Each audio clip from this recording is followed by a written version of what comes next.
আসসালামু আলাইকুম রহমতুল্লাহি ওবরাকাত। আমাদের নার্সারিতে এই যে আরেকটা হয়েছে করমজা।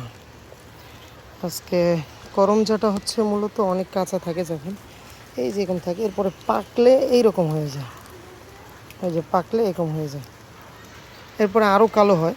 তা আমরা আজকে আমাদের নার্সারির ছাদের উপর যেটা আর কি, যে ছাদের উপর যে নার্সারিটা, এটার করব। এখান থেকে একটা ফল আমরা খাবো ইনশাআল্লাহ আজকে, আল্লাহ পাক যদি কবুল করেন।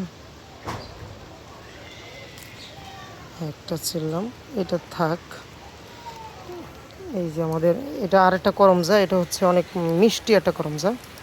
আর এগুলো তো আমাদের ফুল টাইম ফুল, মাশাআল্লাহ। এটা হচ্ছে 3 ফল গাছ, এই 3 ফল ধরে আছে। আসলে 3 ফলটা অনেক সুন্দর দেখতে, এখানে লাল হয়ে যায়, ক্যামেরায় দেখা যাচ্ছে কিনা, একেবারে লাল হয়ে যায় জায়গাটা। আরও বড় হবে ইনশাল্লাহ। আর বৃষ্টি নামতেছে, দোয়া চাই। সবাই ভালো থাকেন। আসসালামু আলাইকুম রহমতুল্লাহ।